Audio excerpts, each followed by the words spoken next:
2002년 4월 서울 강남 주말 오후 사람들로 발 디딜 틈 없던 대형 백화점에서 한 여성이 흔적도 없이 사라졌습니다.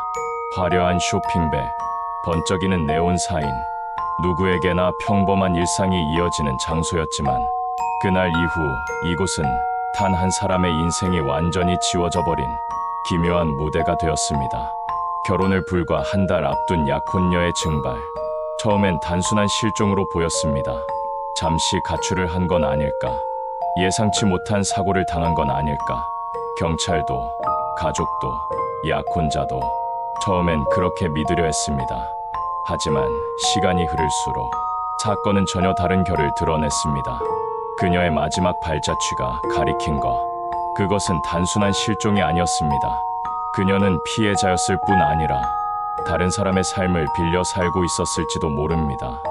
이름도, 과거도, 가족사마저도 정교하게 짜 맞춰진 가면처럼 흔적이 불분명했습니다.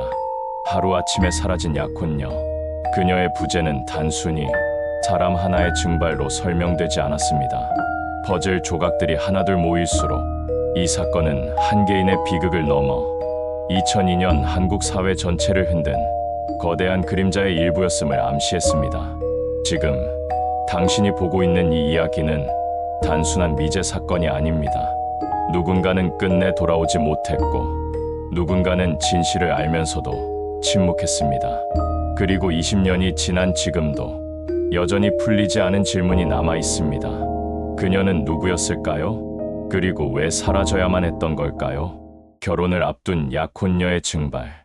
처음엔 단순한 실종으로 보였습니다. 그러나 시간이 흐를수록 사건은 예상치 못한 방향으로 흘러갔습니다. 4월 7일 오후 13시 40분, 약혼자 이준호와 김소연은 강남의 대형 백화점에 도착했습니다. 지하 2층 주차장에 차를 세우고 엘리베이터를 타고 8층 레스토랑가로 향했습니다. 이날은 웨딩드레스 피팅을 마친 뒤 늦은 점심을 먹기 위한 데이트였습니다. 오후 14시 10분, 8층 이탈리안 레스토랑에서 식사가 시작됐습니다. 김소연은 크림 파스타, 이준호는 리조또를 주문했습니다. 두 사람은 신혼집 계약과 결혼식 준비 이야기를 나눴습니다. 주변 손님들의 증언에 따르면 평범한 연인의 대화였고 다툼이나 이상한 기색은 전혀 없었습니다. 오후 14시 50분, 식사를 마친 두 사람은 커피를 마시며 대화를 이어갔습니다. 이준호가 먼저 화장실에 다녀왔습니다. 5분 뒤 돌아와 보니 김소연은 화장을 고치고 있었습니다.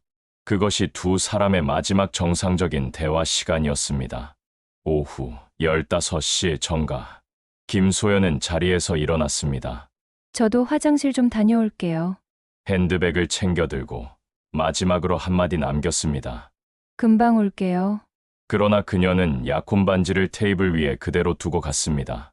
이 반지는 훗날 중요한 의문점으로 남게 됩니다. 오후 15시 05분, 백화점 CCTV에 김소연이 포착됐습니다.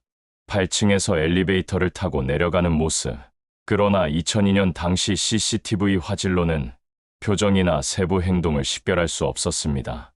그것이 공식적으로 남은 마지막 영상이었습니다. 오후 15시 30분, 이준호는 불안해졌습니다. 평소 김소연은 화장실도 금방 다녀오는 편이었기 때문입니다.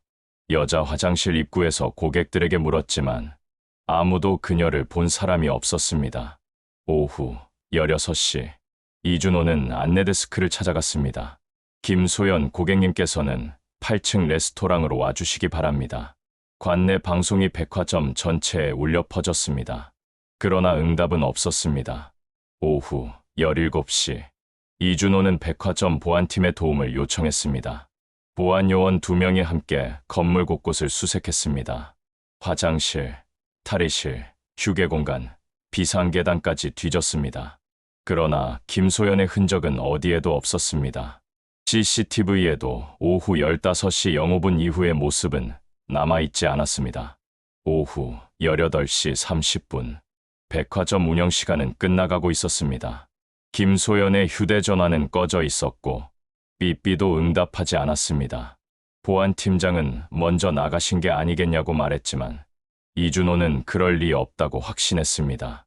오후 19시 백화점 문이 닫혔습니다.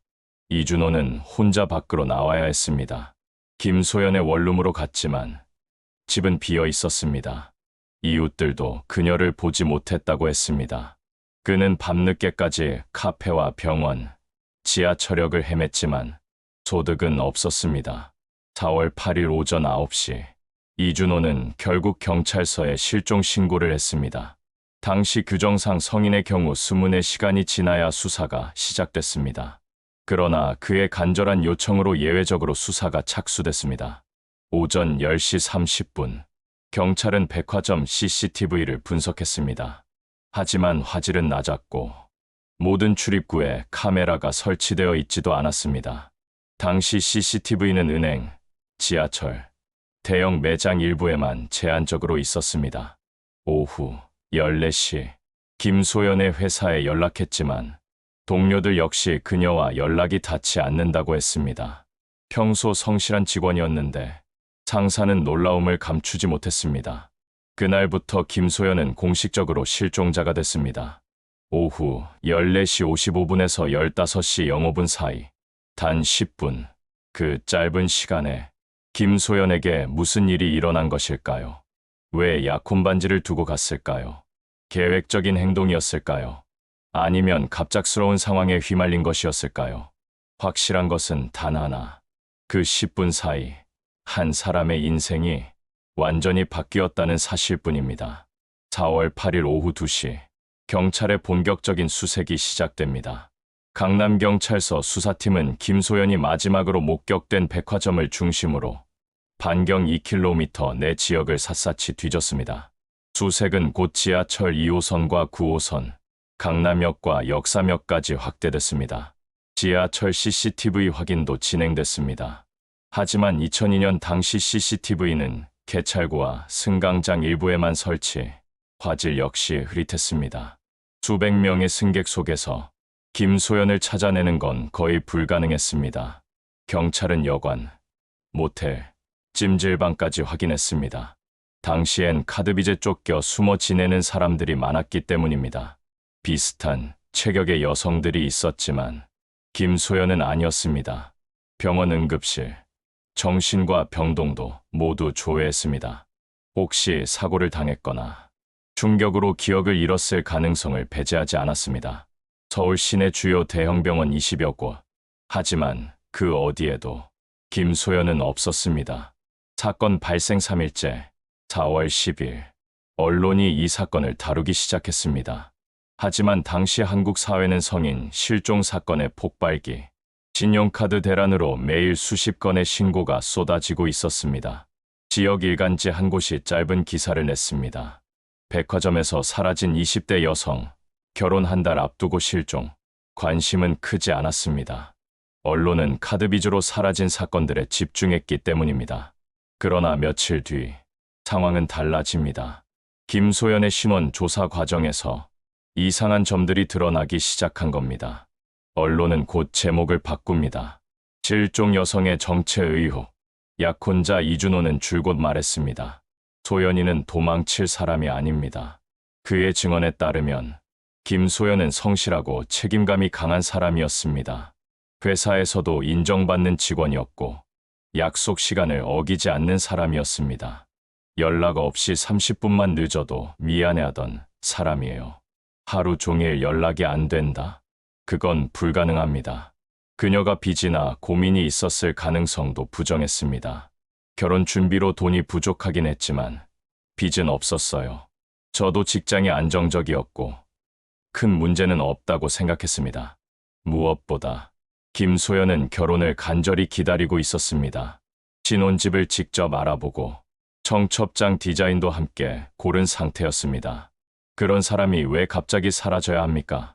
하지만 수사가 깊어지면서 모든 확신은 흔들리기 시작했습니다. 사건 발생 일주일 후 경찰은 김소연의 기초 신원 조사에 착수합니다. 그리고 충격적인 사실이 밝혀집니다. 그녀의 주민등록 주소, 존재하지 않는 곳이었습니다. 서울 마포구의 한 아파트 단지로 등록돼 있었지만 실제로는 그런 아파트가 없었습니다. 신분증도 이상했습니다. 주민등록증 발급 기록을 추적했지만 정상적인 절차를 거치지 않았던 것. 위조는 아니었지만 분명 조작의 흔적이 있었습니다. 가족 관계도 없었습니다. 이준호는 부모님이 일찍 돌아가셔서 혼자 산다는 말을 믿고 있었습니다. 하지만 사망신고 기록도 가족관계 증명서도 없었습니다. 직장 동료들의 증언도 엇갈렸습니다. 평소 말수가 적었다. 개인 얘기를 거의 하지 않았다. 전화 받을 때 목소리가 달라질 때가 있었다. 이 모든 단서가 쌓이면서 사건은 단순 실종이 아니게 됩니다. 신원 조작 사건. 김소연은 과연 누구였을까? 왜 가짜 신분으로 살아야 했을까? 약혼자 이준호는 충격에 빠집니다. 1년 넘게 사귄 사람인데 그 사람이 가짜였다는 겁니까? 그럼 나와 나눈 대화와 약속 모두 거짓이었다는 건가요? 그러나 이것은 시작에 불과했습니다. 곧 밝혀질 김소연의 진짜 정체, 그리고 이 사건은 완전히 다른 국면으로 흘러가게 됩니다. 4월 17일, 사건 발생 10일째, 경찰은 김소연의 금융 계좌를 추적한다. 국민은행 급여 통장. 하지만 계좌 개설에 쓰인 주민번호는 다른 사람의 것. 더 충격적인 사실. 그 주민번호의 주인은 이미 수년 전 실종된 여성. 진짜 김소연의 발견. 전국은행 DB를 조회한 결과 주민등록번호상의 진짜 김소연은 1998년 실종자. 부산의 한 대학에 다니던 22세 여학생. 1998년 3월 학교에서 집으로 돌아가던 길에 사라졌다. 가족은 끝내 찾지 못했고 사건은 미제로 남았다. 그리고 두 사람의 사진, 키, 체격, 얼굴형까지 놀라울 만큼 닮아 있었다. 우연일까? 계획된 선택일까? 실종된 김소연의 그림자, 회사 동료들의 증언, 전화 받을 때 목소리가 달라졌다. 마치 다른 사람 같았다. 과거 이야기를 할 때마다 내용이 바뀌었다. 이름을 불러도 한참 뒤에야 반응했다. 신용카드 연체의 발견, 결정적 단서, 실종된 김소연 명의로 발급된 신용카드 7장, 2002년 3월 기준, 연체액은 1200만 원, 당시 초년생 월급은 100만 원. 이건 천문학적인 빚이었다. 채권 추심의 압박. 2002년 2월부터 본격 추심 시작. 수십 통의 독촉 전화. 회사와 집을 직접 찾아온 채권 추심 업체.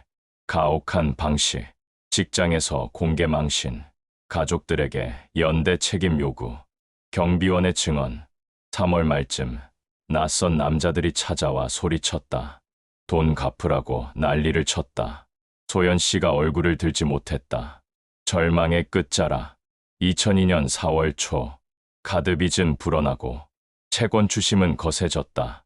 회사에도 소문이 퍼졌다. 동료들의 시선은 따가워졌다. 그러나 약혼자 이준호에게는 이 사실을 숨기고 있었다. 결혼 한 달 전, 가짜 신분과 1200만 원의 빚, 고백할 수 없는 비밀이었다. 신용카드 대란의 희생자, 퍼즐은 맞춰지기 시작했다. 김소연은 신용카드 대란의 희생자, 새 삶을 시작했지만 다시 빚의 늪에 빠져든 것이다. 2002년 4월 7일, 백화점에서 사라진 건 우연이 아니었다. 두 번째 증발. 그녀는 두 번 사라졌다. 1998년, 진짜 김소연으로서 한 번. 2002년, 가짜 김소연으로서 또 한 번. 거대한 신용카드 대란 속에서 한 사람은 두 번이나 자신의 존재를 지워야 했다. 2022년, 사건 발생 20년째, 그녀의 행방은 여전히 미궁이다. 2002년 4월 7일, 서울 강남의 백화점에서 사라진 여성. 그녀가 진짜 누구였는지, 지금 어디서 살고 있는지 아무도 알지 못한다. 사건은 미제 파일 속에 잠들어 있다. 담당 경찰들은 퇴직했고 사건을 기억하는 이들도 점점 줄어든다. 약혼자 이준호의 삶. 가장 깊은 상처를 받은 사람. 바로 약혼자 이준호였다. 현재 48세. 여전히 혼자 산다. 20년 동안 만남은 있었지만 결혼으로 이어지진 못했다. 다른 사람을 만나도 자꾸 소연이가 떠올라요. 나눈 대화와 약속이 모두 거짓이었다는 걸 아직도 믿기 힘듭니다. 그는 지금 IT 회사의 부장, 성실한 직원으로 평가받지만 개인 이야기는 하지 않는다. 가끔 길에서 뒷모습이 닮은 여자를 보면 심장이 뛸 때가 있어요. 뒤따라가 보지만 항상 다른 사람이었죠.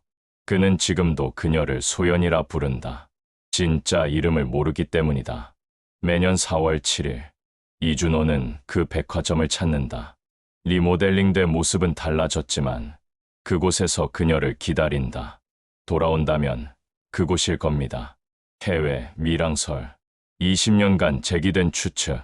가장 유력한 건 해외 밀항설. 2002년 당시 신용불량자들은 브로커를 통해 동남아 중국으로 밀항하곤 했다. 한 시민단체 관계자의 증언. 2002년 전후 가짜 여권 브로커가 성행했습니다. 이들이 해외 밀항까지 연결해주곤 했습니다. 실제로 그 이후 중국 연변 베트남 필리핀에서 신분을 숨긴 한국인들이 다수 발견됐다. 범죄 연루설. 일부는 더 어두운 가설을 말한다. 조직적 신분 세탁 범죄에 연루됐다는 것. 1998년 진짜 김소연의 실종도 단순한 사고가 아니라 계획된 범죄였을 수 있다. 전직 수사관의 분석. 개인이 혼자 다른 신분을 완벽히 도용하는 건 불가능합니다. 주민등록, 은행, 카드까지 처리하려면 내부 협조자가 있어야 합니다. 만약 그렇다면 그녀는 조직의 피해자였을 수도 있다. 쓸모가 없어져 버려졌거나 입을 막기 위해 제거됐을 가능성까지 있다. 자발적 증발설. 가장 현실적인 가설은 자발적 증발. 신용카드 대란 시절 하루에도 수십 명이 사라졌다. 1200만 원의 빚, 거세진 추심, 결혼을 앞둔 상황. 모든 게 거짓이었다고 고백하기는 너무도 어려웠을 것이다. 2002년 한 해 행방불명 성인 4만 명 이상, 대부분 신용불량과 관련됐다. 디지털 시대의 아이러니, 지금이라면 불가능했을 것이다. GPS, 고화질 CCTV, 카드 추적, 몇 날 며칠이면 찾을 수 있었을 것이다. 2002년은 달랐다. 완전한 증발이 가능했던 마지막 시대. 아날로그와 디지털의 경계선, 한 사람이 흔적 없이 사라질 수 있었던 마지막 순간이었다. 여전한 의문들. 그녀는 살아있을까? 만약 그렇다면 몇 번째 이름으로 살고 있을까? 그녀의 진짜 이름은 무엇일까? 그리고 1998년 부산에서 사라진 진짜 김소연은 어떻게 된 것일까? 20년이 흘렀지만 답은 여전히 없다. 그리고 어딘가엔 이 모든 답을 알고 있는 사람이 있을 것이다. 이 사건은 결코 단순한 개인의 실종이 아니었다. 2002년 한국 사회를 뒤흔든 신용카드 대란. 그 집단적 비극 속에서 한 여인의 사라짐은 시작됐다. 그 뒤에는 있었다. 무책임한 정책, 탐욕적인 금융 자본, 그리고 방관한 사회 전체의 책임, 신용사회라는 환상. 1999년 신용카드업법 개정 이후 카드사들은 무분별한 경쟁에 뛰어들었다. 누구나 카드를 가질 수 있다. 이 달콤한 유혹이 거리마다 퍼졌다. 지하철역, 대학 캠퍼스, 심지어 길거리까지 발급 부스가 세워지고 신용 검증조차 없는 카드가 남발됐다. 정부와 금융권은 말했다. 신용사회, 구축, 현금 없는 사회, 편리한 세상을 약속했다. 그러나 그것은 환상이었다. 카드사는 연체이자와 수수료로 이익을 챙겼다. 정부는 내수 진작이라는 성과를 얻었다. 대가는 국민이 떠안아야 했다. 폭발하는 연체율과 절망. 2001년 말 경제 성장률은 둔화되기 시작했다. IMF의 후유증은 여전히 남아 있었다. 그 사이 가계 부채는 눈덩이처럼 불어났다. 사람들은 월급으로 카드값을 갚을 수 없었다. 다른 카드로 현금 서비스를 받아 카드 빚을 갚는 돌려막기에 내몰렸다. 2002년 카드 연체율은 300% 폭증, 신용불량자 372만 명, 전체 경제활동 인구의 15%, 하루 1만 명씩 양산됐다. 그리고 따라붙은 건 낙인, 신용불량자. 그것은 사회적 사형 선고였다. 은행거래 불가, 취업 불가, 결혼, 자녀 교육까지 불가능했다. 집단적 증발. 사람들은 선택의 기로에 섰다. 자살, 혹은 증발. 2002년 실종 신고 8만 건. 그중 절반 이상이 성인. 대부분 빚 문제였다. 언론은 이 현상을 인간 증발이라 불렀다. 카드빚 200만 원의 가장 증발. 주심 피해 30대 주부 행방불명. 신용불량 낙인 못 이겨 떠난 대학생. 김소연이라 불렸던 여성도 그 중 하나였다. 다른 이름으로 새 출발을 꿈꿨지만 결국 같은 함정에 빠졌다. 그리고 두 번째 증발을 선택했다. 제도적 방치의 결과 정부와 금융당국은 사태가 터질 때까지 손을 놓고 있었다. 2003년 뒤늦게 발급 기준 강화. 2005년 신용회복 지원제도 도입. 그러나 이미 늦었다. 2002년 절망 속에 사라진 수십만 명은 돌아오지 않았다. 지금도 그들 중 일부는 다른 이름으로 숨어 살아가고 있을 것이다. 개인의 비극, 사회의 책임. 약혼자 이준호가 입은 상처는 그의 개인적 불행만이 아니었다. 한 사회가 구성원을 보호하지 못할 때 생기는 집단적 트라우마였다. 그는 20년 동안 자책했다. 내가 뭘 잘못했을까? 내가 알 수는 없었을까? 그러나 잘못은 그에게 있지 않았다. 탐욕적인 금융자본, 무책임한 정책, 그리고 이를 견제하지 못한 사회. 김소연도 마찬가지였다. 그녀는 가해자가 아니라 피해자였다. 오늘도 반복되는 비극. 2002년 신용카드 대란은 끝났다. 그러나 비극의 패턴은 반복된다. 가상화폐 열풍, 부동산 투기, 주식, 광풍. 빚에 몰린 사람들은 오늘도 극단적 선택을 하거나 사라지고 있다. 우리는 과연 교훈을 배웠는가? 아직도 개인의 책임만을 탓하며 구조적 문제를 외면하고 있지 않은가? 한 사람의 증발은 단순한 실종이 아니다. 우리 사회의 균열을 드러내는 신호다. 그 신호를 무시한다면 또 다른 김소연들이 사라져갈 것이다. 2002년 4월 7일 서울 강남 백화점에서 시작된 이야기는 단순한 실종이 아니었습니다. 김소연이라는 이름으로 살던 한 여성, 결혼을 한 달 앞둔 날 약혼자와의 식사 자리에서 화장실 다녀오겠다는 말을 남기고 영원히 사라졌습니다. 수사 과정에서 드러난 것은 충격이었습니다. 그녀의 신분은 모두 가짜였습니다. 진짜 김소연은 1998년 부산에서 사라진 대학생. 누군가 그 신분을 빌려 또 다른 삶을 살았지만 2002년 신용카드 대란의 소용돌이 속에서 1200만 원의 빚을 안고 두 번째 증발을 선택했습니다.